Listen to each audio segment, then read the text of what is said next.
महासिद्धिभ्य। जय बोलिए पंच परमेष्टि भगवंतों की। गणाचार्य भगवान विराग सागर जी महामुनिराज की। पट्टाचार्य भगवान गुरुवर विशुद्ध सागर जी महामुनिराज की।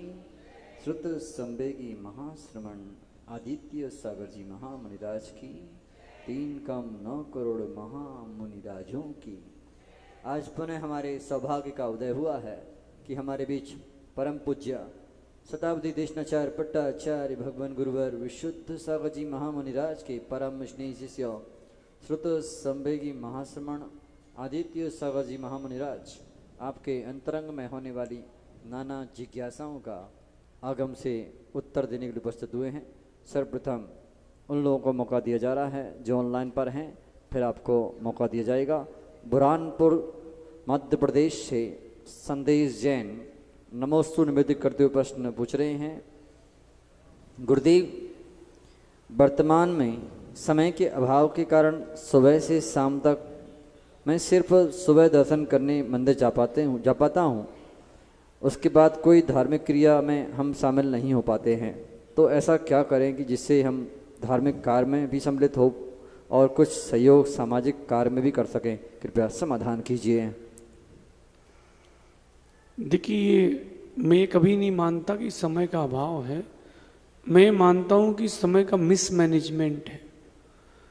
समय का आप मैनेजमेंट नहीं कर पाते, इसीलिए चीज़ें जो आपके हाथ में रहती हैं वो बिखर जाती है। ये जो भी लोग चाहते हैं कि वो धार्मिक क्रियाओं में अधिक से अधिक अपने आप को समय दें, थोड़ा सा स्लीपिंग मैनेजमेंट कर लें। अगर आप स्लीपिंग यानी सोते समय मैनेजमेंट कर लेंगे तो सारा काम हो जाता है। 15 मिनट कम सोएंगे, 20 मिनट, सारी चीज़ें मैनेज हो जाती हैं। भोजन दिन में 4 बार और प्रभु के दर्शन 1 बार करने के लिए भी टाइम नहीं मिलता, इसका मतलब मामला गड़बड़ है। मैं आप सबसे ये कहूँगा, टाइम मैनेजमेंट करें। जो भगवान के लिए समय नहीं निकालता, अच्छा वक्त या अच्छा समय भी उसके पास नहीं आता। अगर आता है तो जल्दी चला जाता है, ऐसा समझिए। बूंदी से प्राची जैन नमोस्तु निवेदित करते हुए प्रश्न पूछ रहे हैं। गुरुजी, कुछ युवा हैं जो भक्ति भी करते हैं पर गलत चीज़ें जैसे सिगरेट, अल्कोहल सबका सेवन करते हैं। ऐसे लोगों के लिए आपका क्या मार्गदर्शन है? कृपया समाधान कीजिए। देखिए, जो व्यसन भी कर रहे हैं और भगवान की भक्ति भी कर रहे हैं, तो वो वास्तविकता में जितने हिस्से में भगवान की भक्ति कर रहे हैं वो दिखावा है। वो अपने आप को दुनिया के सामने बताना चाहते हैं कि हम लोग धर्मात्मा हैं और हम लोग बहुत अच्छे लोग हैं, लेकिन हैं नहीं। उनकी जो व्यसन आदि की प्रवृत्ति है वो कहीं ना कहीं उनको उस प्रवृत्ति को ढांकने के लिए वो इस प्रकार से करते हैं। मैंने भी बहुत देखा जो पूजा करते हैं, अभिषेक करते हैं और कई बार जुआ खेलते, शराब पीते और बहुत सारी क्रियाओं करते भी मिलते हैं।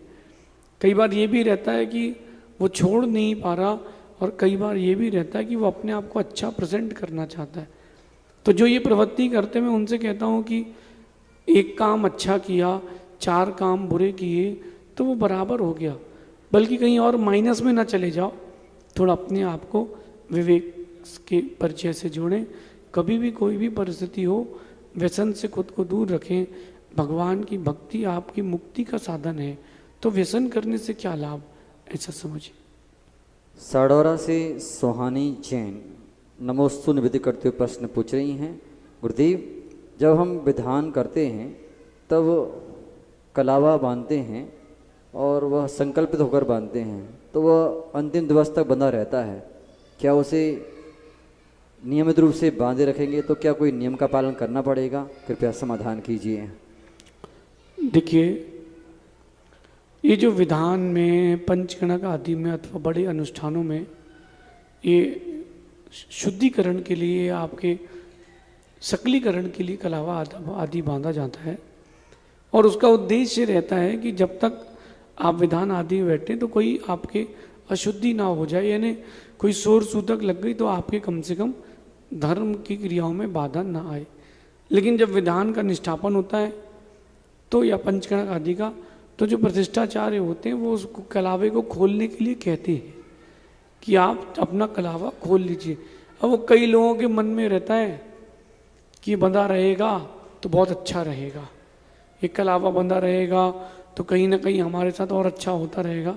ये विपरीत मान्यता है और उस समय खोल देना अच्छा है। बांधे रहें वो अच्छी बात है, धार्मिकता का चिन्ह है, खोल देना भी अच्छा है, ऐसा समझिए। बेंगलोर से प्रिया जैन नमोस्तु निवेदित करते हुए प्रश्न पूछ रही हैं, अगर जिनके साथ हम रहते हैं हमारे ससुराल वाले ही हमें समझे नहीं, अपनी ईर्ष्या से हमारे साथ अन्याय करें और हमें आगे बढ़ने ना दें, मैं बहुत काबिल हूँ, एजुकेटेड हूँ, लेकिन इनका साथ कम है, फिर सिर्फ घर के काम में उलझा रखते हैं, इनसे झगड़ा भी नहीं कर सकते, हमारी कितनी भी जिद हो नहीं सुनी जाती, क्या करें? और इनसे ओम इग्नोराय नमा भी नहीं कर सकते, इन्हीं के साथ रहना है, गुस्सा कम आता है तो फ़ायदा भी उठाते हैं, कैसे डील करें? कृपया समाधान कीजिए। देखिए, अपनी अपनी सबकी परिस्थितियां हैं। मैं कहूँगा कि बदलने का प्रयास करें, धीरे धीरे बदलने का प्रयास करें। अंजना को भी 22 वर्ष लग गए थे पवनंजय को बदलने में, तो छोड़ना छूटना ये कोई ऑप्शन नहीं है। अपन बदलने का प्रयास करें, प्रयास करेंगे तो एक दिन सफलता ज़रूर मिलेगी। अगर आपको लगता है कि आप में योग्यता है तो अपनी योग्यता का अपन परिचय दें, लेकिन थोड़ा सामंजस्य बना के रखें। लंबे समय तक, मैं मानता हूँ कि विपरीत परिस्थितियों में लंबे समय तक रहने के कारण संक्लेशता तो होती है, लेकिन क्या किया जाए? परिवर्तन किया जाए। उनको जो चीज़ अच्छी लगती है, जिस चीज़ से वो आकर्षित होते हैं, वैसी चीज़ों से आकर्षित करके फिर धीरे से उनके स्वभाव में परिवर्तन लाने का प्रयास किया जाए, तो एक दिन आपको सफलता मिलेगी। प्रभु की आराधना और आपकी अच्छी भावना आपके कार्य को ज़रूर सफल करेगी। झांतला से वैशाली जैन नमोस्तु निवेदित करते हुए प्रश्न पूछ रही हैं, गुरुदेव, जब अपने गांव में कोई साधु आते हैं तो क्या कोई अन्य जाति के लोग चौके का पानी बिना सोले के भर सकते हैं क्या? और वे बोलते हैं कि कच्चा पानी कोई भी समाज के व्यक्ति बिना सोला के और चप्पल पहन के पानी भर सकता है क्या?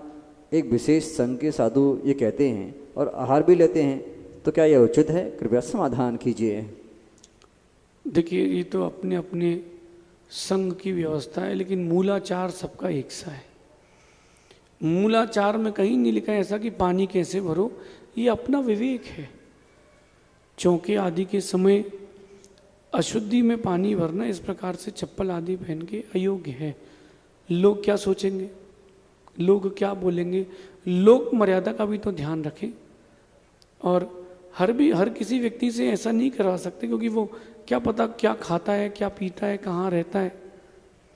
कई लोगों को अशुद्धि का विवेक नहीं रहता, तो हो सकता है वो कोई किसी ऐसे भी व्यक्ति या किसी महिला के संपर्क में आया, वो अशुद्धि आदि में रहे हो।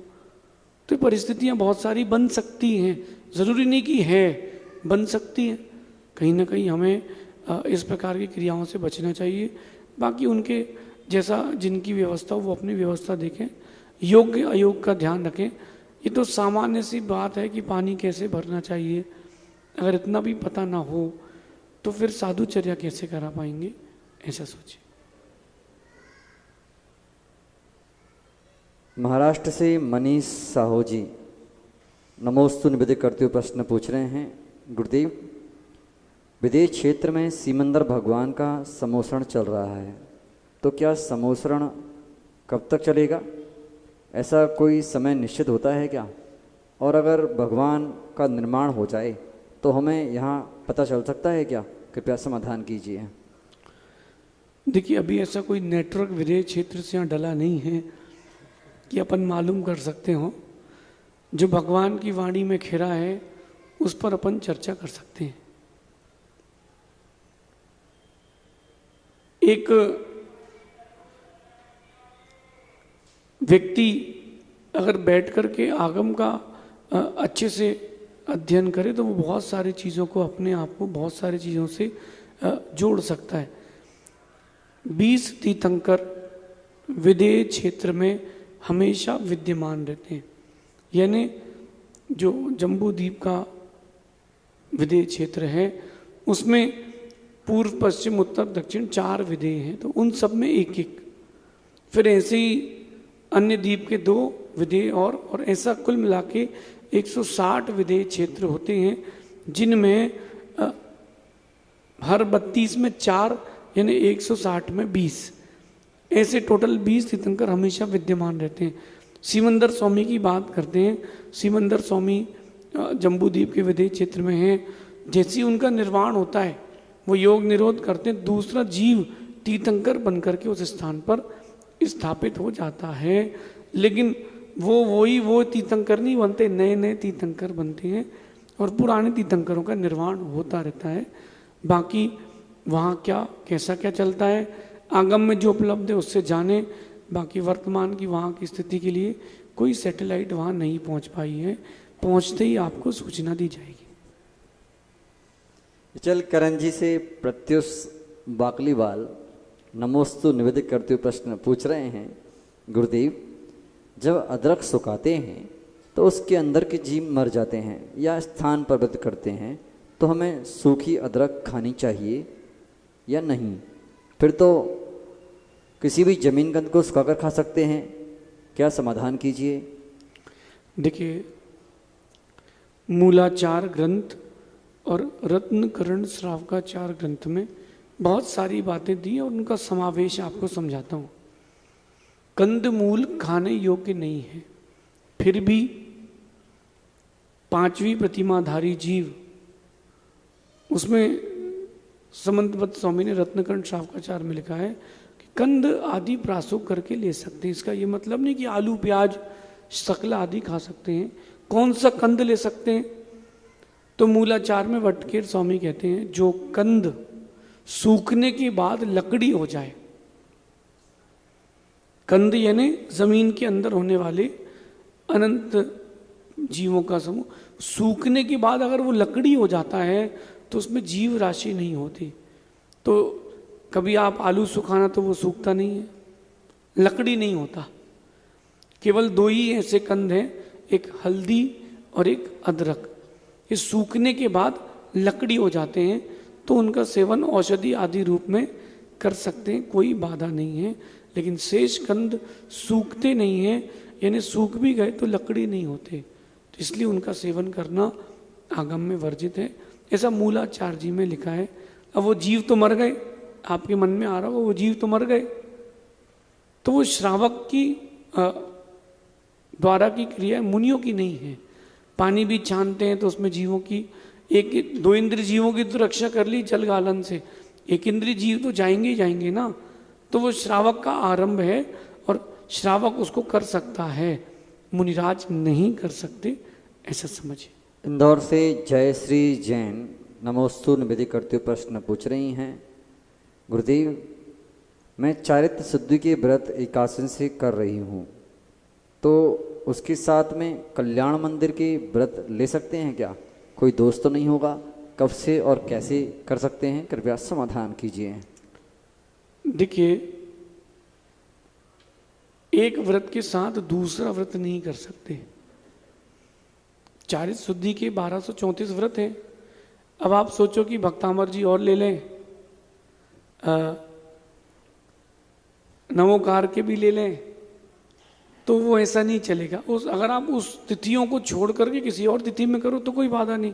माना कि नवोकार के अपन ने 9वीं के 14 ले लिए, 9वीं के 9, चतुर्दशी के 14 ले लिए, फिर आपने अष्टमी के दिन खा लिए तो भक्तामर जी के कर लिए। ऐसा तो कर सकते हैं 2 व्रत एक साथ।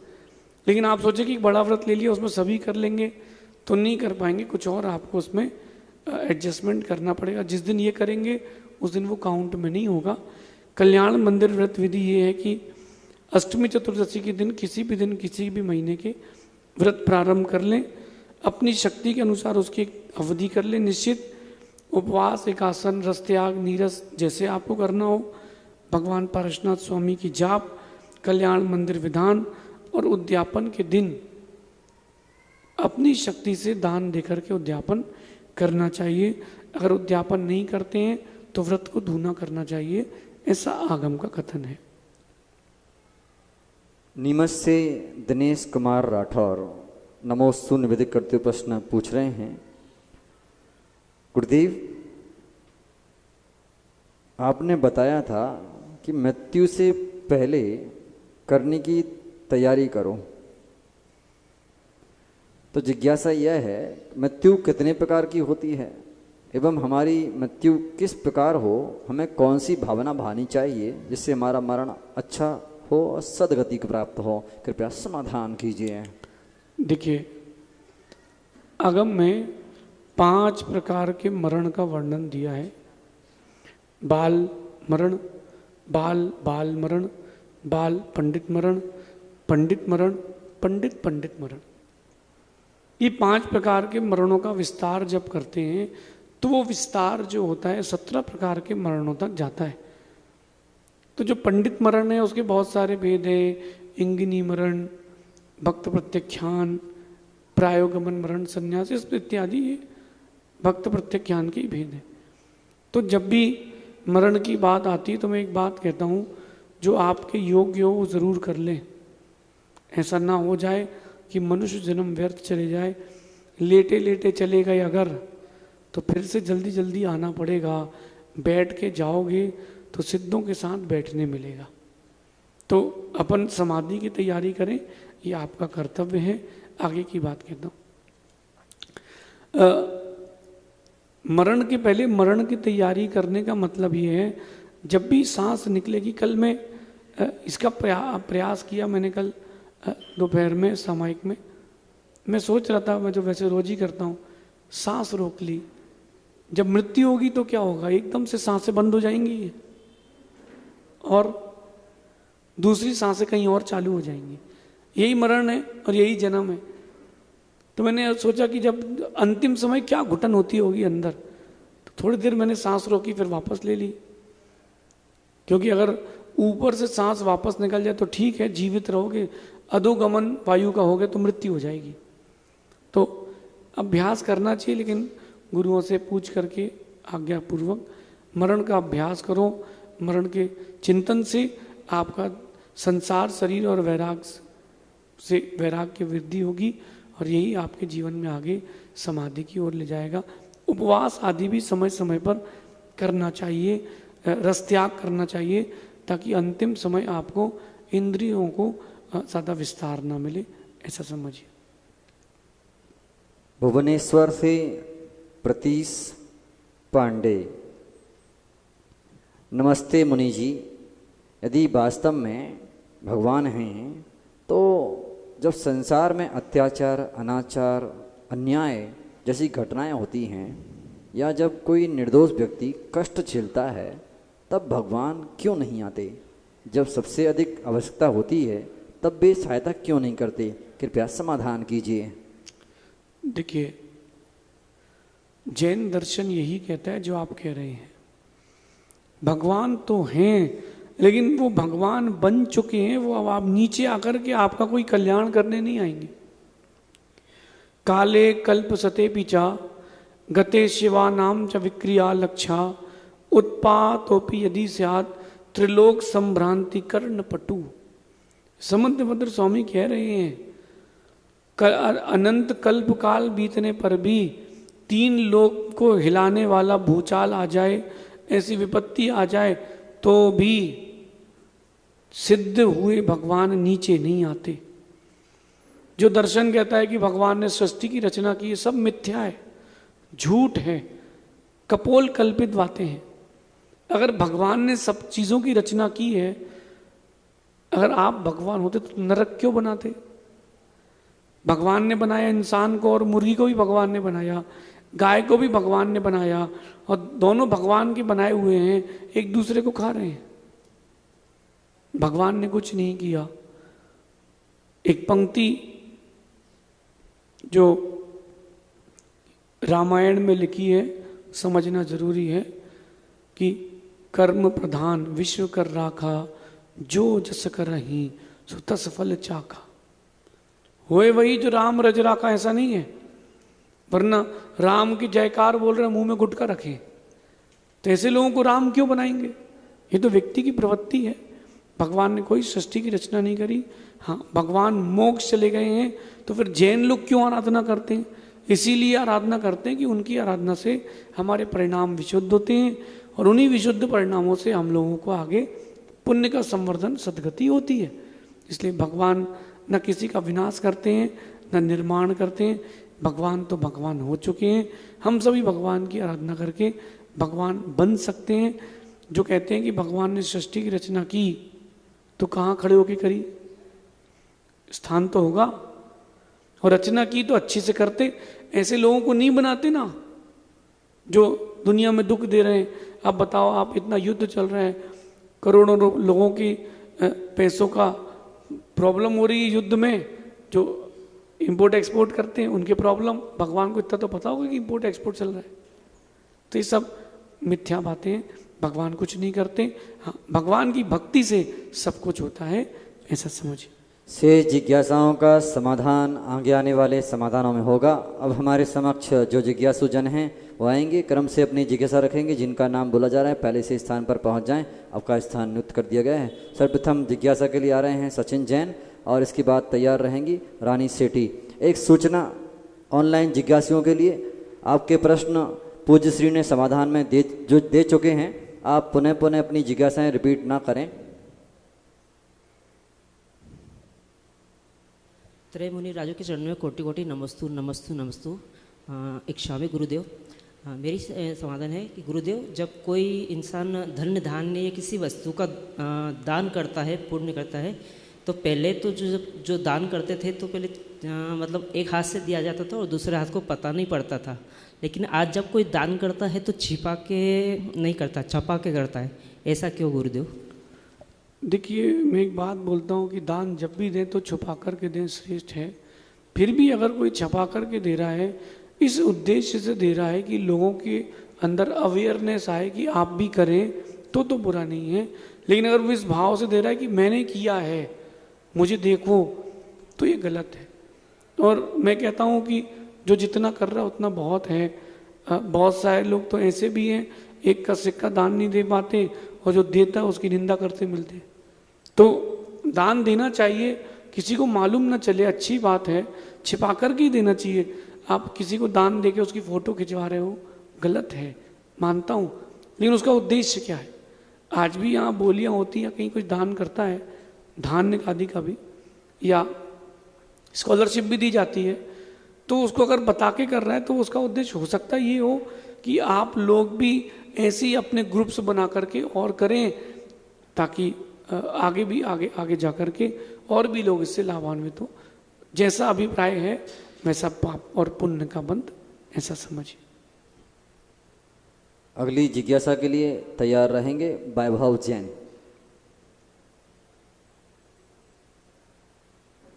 जिनका नाम लिया गया है पहले से पहुंच जाएं स्थान पर। जब ईश्वर से संपर्क टूट जाता है तो जीवन तहस नहस हो जाता है, वह अंधकारमय हो जाता है। तो हम सुखमय जीवन बनाने के लिए ईश्वर से कैसे संपर्क करें? अब भगवान के पास कोई फ़ोन तो है नहीं कि हलो हलो करके बात हो जाए। भगवान का स्थान निश्चित है। जिनालय में जाकर के भगवान को मित्र बनाए। माँ, मैं तो यही करता था और यही करता हूँ। मंदिर जाकर के भगवान को मित्र बनाता हूँ और वो मित्र मेरे साथ हमेशा चलते हैं। बहुत सारे लोग मंदिर जाते हैं, जितनी स्पीड से जाते हैं उतनी ज़्यादा स्पीड से वापस आ जाते हैं। समेत शिखर जी की वंदना, रात को 3 बजे चढ़े, सुबह 8 बजे नीचे। दुनिया भर में मैं तो 8 बजे नीचे आ गया। अरे तू पागल है, जीते मरते ऊपर चढ़ा और भगाया नीचे वापस। अरे तुमको तो दोपहर में नहीं, शाम को लौटना चाहिए था। कब इस पर्वत की वर्गणाएं ले पाऊंगा? तो मंदिर जाओ, भगवान को मित्र बनाओ। जिस दिन आप भगवान को मित्र बना लोगे वो संबंध अटूट हो जाएगा। और भगवान ऐसे मित्र हैं, तुमको भगवान बना करके ही मानेंगे, ऐसा समझ। अगली जिज्ञासा के लिए तैयार रहेंगे मंजू जैन। त्रैमूर्ति राजों के चरणों में बारंबार नमोस्तु। एक स्वामी स्वामी स्वामी, मेरा प्रश्न यह है कि आज के धर्म के अनुसार देखें तो दया ही धर्म है, और आज के परिप्रेक्ष्य में देखें तो दया ही दुख का कारण है। इसको कैसे समझें? नमोस्तु। देखिए, ऐसा है, चाणक्य की नीति में सबसे पहली नीति यही लिखी है कि दया हिंसा है। ये उसने गलत नहीं लिखा। दया करने के बाद जो हम अपेक्षाएं लाते हैं, पहला कारण, आपने किसी के प्रति अच्छा किया, फिर आपने उससे अच्छा चाहा और उसने आपको वैसा रिटर्न नहीं दिया, तो हिंसा, भाव हिंसा, द्रव्य हिंसा। दूसरी चीज, वर्तमान का समय बदल चुका है। जिनकी आप मदद करोगे वही आपके ऊपर गलत भी कर सकते हैं। तो लिमिटेड मदद करो और उन्हीं लोगों की करो जो आपके ऊपर भविष्य में कटाक्ष ना करें या भविष्य में आपको हानि ना पहुंचाएं। कई लोग ऐसे होते हैं कि ज़्यादा भावुक हो जाते हैं। तुम भी भावुक हो, भावुक हो गए तो भैया हमको पैसे चाहिए हैं, तो रो धो के आया और तुमने पैसे दे दिए। अब तुम रो रहे हो उसके यहाँ, भैया हमारे पैसे दे दो, तो वो कह रहा खा के थोड़ा ना भाग जाएंगे, दे देंगे भाई, बाद में आ जाना। तो ये भावुकता का कारण है, हुआ है, उसमें गलती उसकी नहीं आपकी है। उतनी ही दया करें जितने में तुमको प्रॉब्लम ना हो। एक व्यक्ति बहुत पैसे देता था लोगों को, लौट के कभी नहीं आए। मैंने उसको बोला कि नियम है तुम्हारा 2000 से ज़्यादा किसी को दोगे नहीं। बोले उसके यहाँ कोई खत्म हो रहा होगा तो उससे बोलना भैया तू अपना परिवार पाल ले, मैं अपना परिवार पाल लूँगा, है ना। बैलेंसिंग करें, ज़्यादा दया करेंगे तो अपन दया के पात्र बन सकते हैं। मैं अगर यहाँ बैठूँ ना तो इनके प्रश्न उत्तर चलते रहेंगे रात को 9 बजे तक, तो मेरे आगे के स्वाध्याय और जो कृति कर्म वो कैसे होंगे, फिर वो कैसे होंगे। इसलिए इतना ही समय है आप लोगों के लिए, फिर मेरा समय मेरे लिए। ये बैलेंसिंग करना ज़रूरी है। जो एक्सेस हो उसको दया में लगाएं, अपना पेट काट के दया में ना लगाएं, ऐसा समझिए। अगली जिज्ञासा के लिए तैयार रहेंगे प्रिया जैन। नमोस्तु महाराज, नमोस्तु नमोस्तु महाराज जी। शंका समाधान सुनते सुनते यदि सामायिक करते तो कौन सा पुण्य पाप का बंध होगा? ऐसा है कि शंका समाधान सुनते सुनते कोई सामायिक नहीं होगी। सामायिक यानी सामायिक, देखिए श्रावक की सामायिक भिन्न है, श्रमणों की भिन्न है। श्रमणों की सामायिक देव वंदना रूप है और श्रावक का सामायिक व्रत है, प्रतिमा है। तो आपको सामायिक यानी सामायिक उस समय चैत्य भक्ति, पंचमागुरु भक्ति, समाधि भक्ति इत्यादि पढ़ करके अपने मन को, भावनाओं को एकत्रित करने का प्रयास करना चाहिए। स्तोत्र आदि का पाठ कर सकते हैं, नहीं करें तो श्रेष्ठ है। माला फेर सकते हैं, नहीं फेरें और एकाग्र बैठ के ध्यान करें तो श्रेष्ठ है। लेकिन प्रवचन आदि सुन करके आप नहीं कर सकते, क्योंकि वो स्वाध्याय के अंतर्गत जाएगा।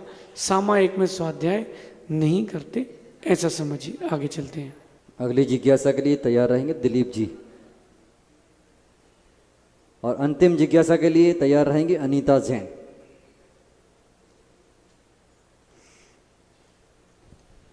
गुरुदेव के चरणों में नमोस्तु नमोस्तु नमोस्तु।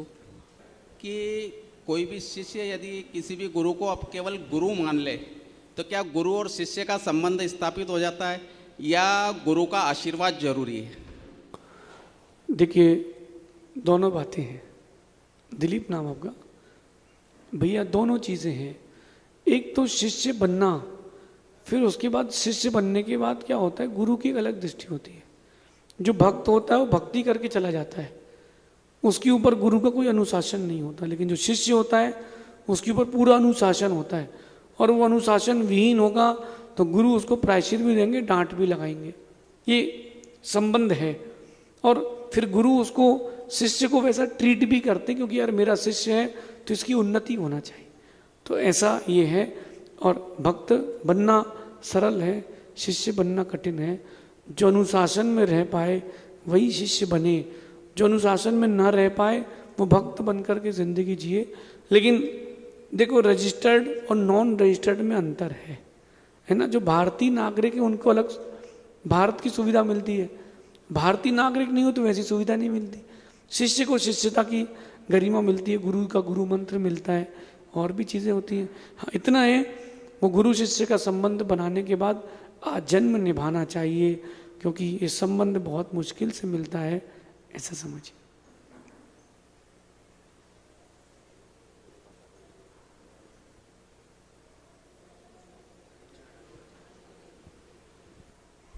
जिनके बच्चे वहाँ पीछे हैं उनको अलग करिए वहाँ से।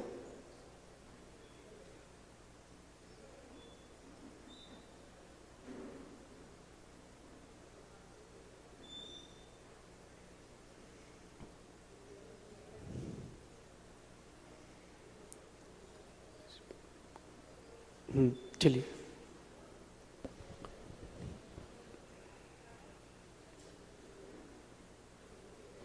हेलो, नमोस्तु महाराज जी। महाराज जी, हम महाराज जी को अपना मित्र बना सकते क्या गुरुवर को? पहला क्वेश्चन तो है। और दूसरा क्वेश्चन है महाराज जी, कल मदर्स डे है तो ये हमें मनाना चाहिए या ना मनाना चाहिए? हाँ देखिए, गुरु जी को मित्र तो बना सकते, लेकिन गले में उनके हाथ डाल के नहीं घूमने लग जाना कि आप तो मित्र हो, तो फिर पूरी मर्यादा ही खत्म हो जाएंगी। तो गुरु मित्र बन जाए वो बात अलग है, आप उनको मित्र मत बनाना, क्योंकि फिर वो पूरी मर्यादाएं खत्म होती। ज़्यादा दिन तक संपर्क में रहें तो फिर वो मर्यादाएं खत्म होती हैं। गुरु आपके मित्र बन जाए वो अच्छा है, लेकिन आप तो सिर्फ गुरु बनाओ, और जो गुरु और शिष्य की मर्यादा है उसका पालन करना श्रेष्ठ है। रही बात मदर्स डे की, तो जिन आगम में इस प्रकार का कोई भी डे नहीं लिखा है, भगवान के कल्याणक आदि को या शाश्वत निमित्तिक पर्वों को मनाने का है। Mother's day, father's day, children's day, Guru day, फिर सब खत्म हो जाएगा। 365 दिन में 365 डे, और बच्चे सोचते हैं कि हर डे एक छुट्टी होना चाहिए, तो स्कूल कब जाएंगे? अब वो कोई बोले नमोकार डे के दिन छुट्टी हो, कोई बोले महावीर जयंती पे छुट्टी हो, अब कोई बोले घासीलाल जयंती पर हो, गांधी जी की जयंती पर हो, तो सब व्यापार बंद, दुकान बंद, बैंक बंद। तो ये जो डे हैं ये आप लोगों के अति व्यवहार के कारण है, इसका आगम में कोई उल्लेख नहीं है। अभी अप्रैल फूल डे, अब उस दिन अप्रैल फूल डे हो सकता है अब कोई आ जाए लूट डे, कि उस दिन लूट सकते हैं एक दूसरे को, उसकी दुकान पे अटैक कर लो। तो ये तो फालतू की चीज़ें हैं, इनमें समय और पैसा बर्बाद ना करें।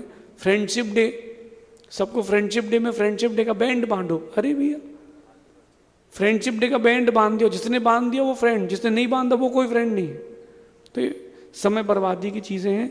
हाँ, माँ के लिए समर्पित रहना 365 दिन वो मदर्स डे है, ऐसा समझिए। शेष आगे देखेंगे। भगवान महावीर स्वामी की